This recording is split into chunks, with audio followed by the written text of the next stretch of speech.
to the heart of Jerusalem, to the most ancient monasteries of Ethiopia. But how close can I get to this mighty and mysterious treasure? We're digging for the truth, and we're going to extremes to do it.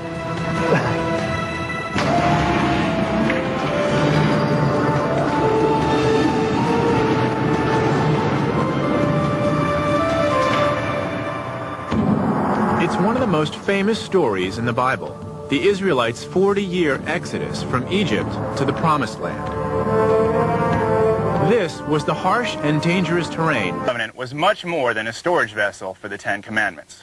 According to the Bible, it was a powerful weapon of war and the earthly seat of God himself. To the Israelites, the ark and the tablets inside it were nothing less than a direct link to God. So how could the most precious religious object in the ancient world simply disappear? Where did it go? How did it get there? And can it still be found today? Fortunately, I have the ideal guide for my quest. A book which combines both history and faith. The Holy Bible. According to the Bible, the Ark story begins at Mount Sinai. That's where the Bible says the Ark was made, and where Moses received the Ten Commandments to place inside it.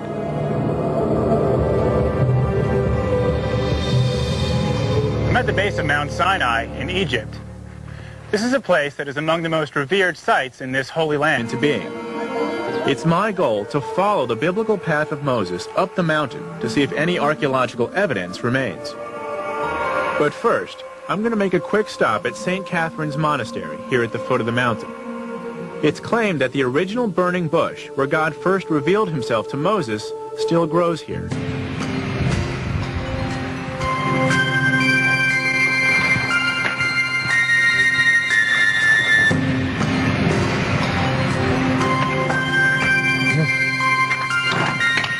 My guide is Father Justin, who's an expert on Moses and the Ark. He says this monastery was built to mark the very place where God first appeared to Moses. Basilica. And the east is a holy place. This is the place where Moses came, the burning bush. This is also the world's oldest Orthodox monastery, with a history going back 17 centuries. Father Justin is taking me to see the burning bush. Could this actually be the same bush where Moses heard God speak 3,000 years ago? So, Father Justin, is this the burning bush, or is this just the same genus and species as the burning bush? But a bush is constantly renewing itself on its rootstock, so it is physically possible. You see. What could possibly be the connection between an ancient Hebrew artifact and an African church? This church has the Ark of the Covenant. Turns out every Ethiopian church has the Ark of the Covenant, but they're replicas. The question is, why would over 30,000 Ethiopian churches all have a replica of the Ark of the Covenant? Please, welcome. I may be about to find out from the bishop himself. This is Abuna Kostos, the Archbishop of the Ethiopian Orthodox Church in Jerusalem. He tells me an amazing story. One that's been passed down for generations. The Queen of Sheba heard about the wisdom of King Solomon and came all the way to Jerusalem to witness that wisdom. While Sheba was in Jerusalem, the story goes, she and Solomon conceived a child, Prince Menelik, who lived in Ethiopia with his mother. Then, when Menelik came of age, he returned to Jerusalem to see his father. While Menelik was here, he managed to gain custody of the Ark and bring it back with him to Ethiopia. And the bishop says that's where it remains today.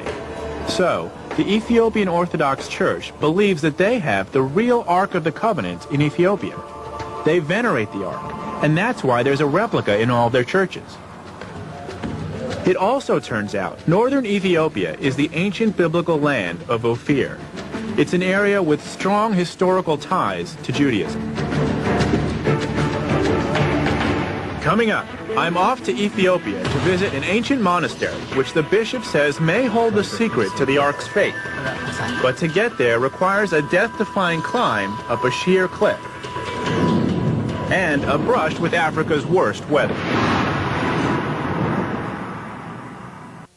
Digging precious religious artifacts in the world, the Ark of the Covenant. According to the Bible, this prized and powerful object disappeared about 2,500 years ago. My search for it has taken me from Mount Sinai, where the Bible says the Ark was made, to Jerusalem, where it was kept for about 500 years. Now I'm off to Ethiopia, where an ancient monastery may hold clues to the Ark's whereabouts today. Many Ethiopians believe the Ark was brought to their country from Jerusalem around 950 B.C. I'm on the trail of the Ark of the Covenant, and it's brought me here to Ethiopia. I've arranged to meet Miss Ghana. Miss Ghana? Nice to meet you. Miss Ghana is my guide and interpreter. He's taking me to one of the oldest monasteries in Ethiopia, called Debre Damo. To get there, we're traveling through the ancient biblical land of Ophir. Ethiopia is one of the oldest Christian nations in Africa, with strong historic ties to the Middle East. Could the Ark be the link between Israel and this African nation? I'm told the place we're heading for is the home of some monks who could answer that question, and many more.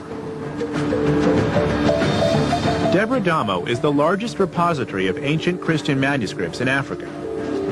It's the perfect place to learn more about whether the Ark was really brought here from Jerusalem, and maybe where it is today. Which one's Debre Damo? Debre Damo is there in front of us, on the top of the hill. The mesa. In the mesa, yeah. That looks kind of hard to get to. We have to drive there and then we climb by the rope, but it's very tough to reach there. A rope? What kind of monastery would make you climb a rope to reach it? This could be a whole lot of fun. Debre Damo is about 10 miles off the main road at the end of an unpaved track. On the way, we have to cross this stream bed, which is not always possible during the rainy season. And of course, this is the rainy season. On top of that, come nightfall, the whole area will become a bandit zone.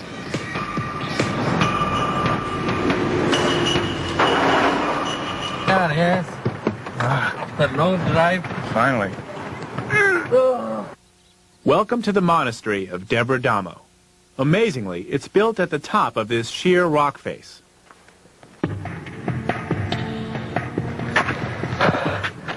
Here we are, arrived. Now we have to take the rope to climb up. I give it my best shot, but cowboy boots aren't made for toeholds like these. There we go. That first bit, it's a little bit tough. Few people risk the climb, maybe because it's just so embarrassing. Okay, round 2. Barefoot is definitely the way to go. For added safety, the monks are giving me a harness. That, plus the leather rope, are all I've got to pull myself up with. I begin the climb. I just can't help wondering how it is that these monks, from the very young to the very old, do this climb on a regular basis. This is nuts. Piece of cake. Oh, I left something. No, I'm just kidding. Wow. Here we are. Mamma mia. But we're not there yet. There's still more climbing to do. Miss Ghana explains the monastery is truly a men's club. Even the animals up here are exclusively male. The monastery itself is amazing, and its ancient books may tell me where in Ethiopia the Ark arrived on its journey from Israel. And that's what I need to continue my quest. Here is the monastery.